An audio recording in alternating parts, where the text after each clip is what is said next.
Hello friends, welcome to my YouTube channel star Gaurav education. दोस्तों, आशा है आप सभी अच्छे से अपनी त्रैमासिक परीक्षा की तैयारी कर रहे होंगे। दोस्तों, आज मैं आपको इस वीडियो में पार्ट 2 लेकर आया हूं। इससे पहले हमने आपको पार्ट 1 में 15 मोस्ट इंपोर्टेंट क्वेश्चंस बता दिए। अगर आपने उनको नहीं देखा तो प्लीज़ देख लेना, ठीक है। आज फिर मैं आपको इस वीडियो में टॉप 15 इंपोर्टेंट क्वेश्चंस बता रहा हूँ, ठीक है।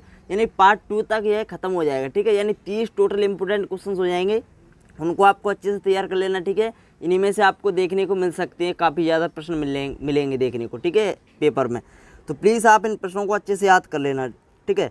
तो देखिए, डायरेक्ट अपन वीडियो पे चलते हैं। इसमें अपना जो पहला प्रश्न है, अपने आवर्त में उत्कृष्ट गैसों की आयनन ऊर्जा सबसे अधिक होती है, फिर सर्वाधिक होती है, क्यों? तो इसका आपको कारण बताना है। यह अच्छा प्रश्न है, इंपोर्टेंट प्रश्न, अच्छे से तैयार कर लेना। अगला प्रश्न है, हेलोजन रंगीन होते हैं क्यों, और हेलोजन प्रबल ऑक्सीकारक होते हैं क्यों? तो इन दोनों का कारण आप अच्छे से याद कर लेना। खासकर हेलोजन प्रबल ऑक्सीकारक होते हैं क्यों, हेलोजन रंगीन होते हैं क्यों, दोनों ही अच्छे प्रश्न हैं, अच्छे से तैयार कर लेना दोनों को, ठीक है। चलिए, अपना अगला प्रश्न है, संक्रमण धातुएं अच्छी उत्प्रेरक होती हैं क्यों? और अपना नेक्स्ट प्रश्न है कि संक्रमण धातुओं में संकुल यौगिक बनाने की प्रवृत्ति अधिक होती है क्यों, समझाइए। तो इस प्रकार से प्रश्न पूछा जा सकता है, इन दोनों में से एक प्रश्न आ सकता है, ठीक है। इन दोनों को आपको तैयार कर लेना है। नेक्स्ट अपना प्रश्न है, संक्रमण धातुएं सामान्यतः रंगीन यौगिक बनाती हैं क्यों?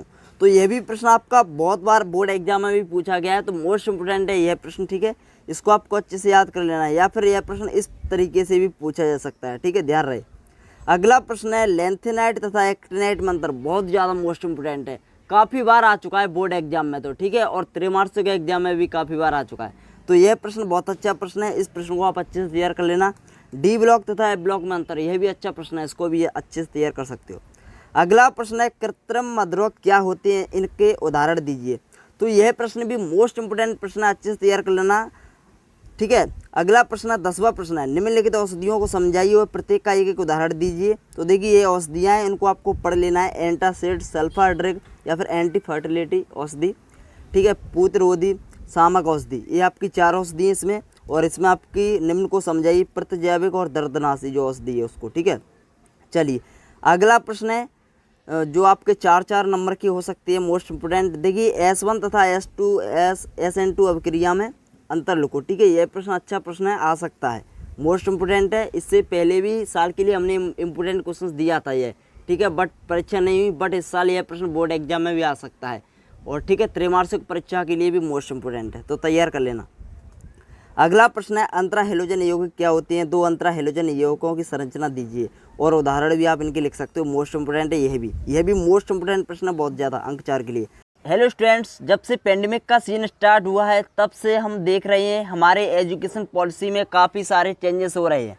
और उसमें भी अगर आप CBSE क्लास 10th या 12th में पढ़ रहे हैं तो आपको पता ही होगा, रिसेंटली CBSE ने अनाउंस किया है कि बोर्ड्स की एग्ज़ाम इस बार 2 पार्ट में होंगे, जिसमें फर्स्ट पार्ट यानी कि टर्म 1 एग्जाम नवंबर-दिसंबर में होने वाला है। ये एग्जाम MCQ के जरिए होंगे एंड 40 मार्क्स का रहने वाला है। ये काफ़ी रिसेंट चेंजेस है एंड हमको कोई भी आइडिया नहीं है कि इसको अटेम्प्ट कैसे करेंगे। कोई मॉक सीरीज भी अभी तक अवेलेबल नहीं है। लेकिन स्टूडेंट्स, आपको टेंशन लेने की जरूरत नहीं है, क्योंकि अनअकैडमी लेके आया है आपके लिए खास all India mock test for class 10th and 12th। इस टेस्ट की डिटेल कुछ इस तरीके से है। डेट, अगर आप इस टेस्ट में पार्टिसिपेट करना चाहते हो तो आप 11 सितंबर के बाद में कभी भी पार्टिसिपेट कर सकते हो। और class 10th and 12th time रहेगा 5 PM, ठीक है। और subject math and science for class 10th, physics, chemistry, biology and mathematics for class 12th, ठीक है। तो इस टेस्ट के कुछ फीचर्स हैं। तो ये टेस्ट CBSE के एग्जाम पैटर्न के हिसाब से बनाया हुआ है। All India rank and detail score card दिया जाएगा आपको। हर एक लाइव टेस्ट के बाद डिटेल परफॉर्मेंस रिपोर्ट से आप पता कर पाएंगे आपकी स्ट्रेंथ एंड वीकनेस। तो स्टूडेंट्स, इससे बेहतर मौका नहीं मिलेगा आपको प्रैक्टिस करने का। आपके टर्म 1 एग्जाम के लिए लिंक डिस्क्रिप्शन में दिया है, अभी जाइए फ्री में एनरोल कीजिए। जी हाँ, फ्री में बिल्कुल एनरोल हो रहा है, तो लिंक डिस्क्रिप्शन में दिया है, लिंक पर क्लिक करके आप एनरोल कर सकते हो। और अगर आप अनअकैडमी पर कोई भी सब्सक्रिप्शन परचेज करते हो तो आप हमारा कोड यूज कर सकते हो 5 स्टार, जिससे आपको उस सब्सक्रिप्शन पर 10% का डिस्काउंट मिल जाएगा। अगला प्रश्न है, वाष्प दाब में आपेक्षिक अवनन से आप क्या समझते हो? इसकी सहायता से किसी अवाष्पशील विलय का अणुभार ज्ञात करो। यह प्रश्न बहुत ज़्यादा इंपॉर्टेंट है, अंक 4 के लिए, ठीक है, आ सकता है। अगला प्रश्न है, क्लोरोबेंजीन की निम्न क्रियाओं के समीकरण लिखो।